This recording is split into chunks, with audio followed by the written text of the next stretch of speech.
Welcome back to DrTidy. In today's world where the mobile technology has advanced so much, there are always people who are spending an increased amount of time, on their handheld devices such as smartphones or iPads and tablets and other electronic readers, maybe the Amazon Kindle, for example. Well, the end result is that these people are doing an act of prolonged flexion of their neck or bent over these devices, and this is slowly causing something known as text neck syndrome. In this video, we are going to discuss about this text neck syndrome and the mechanism behind it, and then I'll also like to share some strategies which you may use and incorporate in your daily lives in order to prevent this syndrome.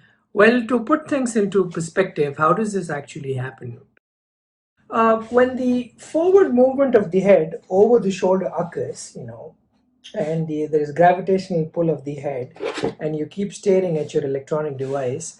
Now this causes undue stress on the vertebrae of the lower neck, which contributes to this degenerative disc disease and also other degenerative neck problems. The whole posture causes the muscles of the upper back to continually keep working to counterbalance the effect of gravity of the forward head. And this position is often accompanied by forward shoulders and a hunched back, which not only looks bad but slowly may cause you shoulder pain. For people like me who are myopics, you can see these days there's so many people who have myopia and other refractive errors. Sometimes, the first thing that you do is that you wake up every morning is, you start taking a look at your phone. That's the first thing that you do. You turn off your alarm and start looking at your phone. And this prolonged habit of staring at your phone at an acute angle of the neck is definitely going to cause problems at the longer run, especially when you're not wearing your glasses and you're trying to bend at a more acute angle. In this slide, you can see the pressure exerted on your neck when your neck bends at 50 degrees, 30 degrees, 45 degrees, and 60 degrees. As and when your angle starts getting acute, the amount of force that's exerted on your spine keeps increasing. Well, if left untreated, text neck syndrome can cause complications such as flattening of the spinal curve, early onset of osteoarthritis of the spine, spinal malalignment, spinal degeneration, disc compression, disc herniation, and subsequent nerve damage. The exact site which is more vulnerable to this stress is the cervical vertebra 5 and cervical vertebra 6. As you know, they slide share, and this sharing forces may have persistent pull of gravity of a forward head. Obviously, there are some jobs which are even more vulnerable to have this. For example, pharmacists, because they're counting tablets every day, and they're working at a standing posture, so they're bent most of the time, and they're mixing potions. Um, Other jobs that involve you staring at a computer screen for prolonged hours, or even teenagers, as I discussed earlier, who are hooked onto their phones. These are the people who are more vulnerable for text neck syndrome. Another major concern is kids. These days, we see that if a kid is crying, maybe a 2-year-old or 3-year-old is crying, you give them a phone to play an either YouTube video or download a bubble popping app or a game. In my opinion, this might not be the healthiest of activities that you can use to distract them, because their heads are much larger when compared to the normal adult size, and the necks are relatively weaker.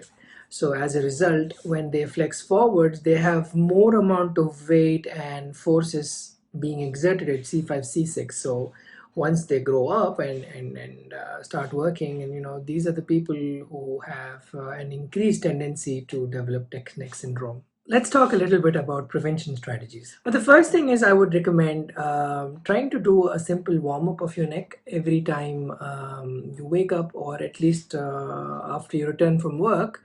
A good thing will be a chin scapular retraction. So let's try to do one of these stretches. You all you need to do is you need to touch your chin to your chest. Count to 5 seconds. Go back.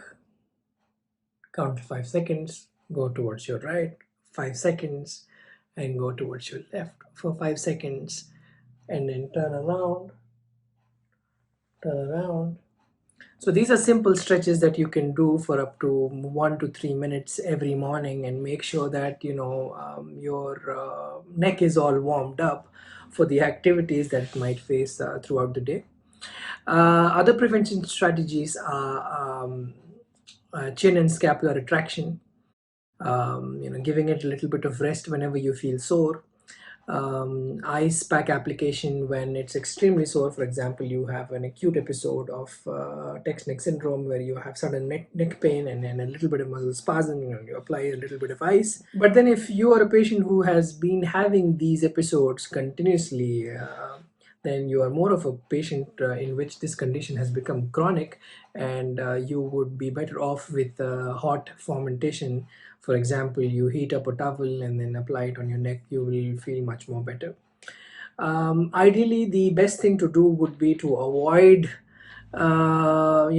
such acute angles of your neck.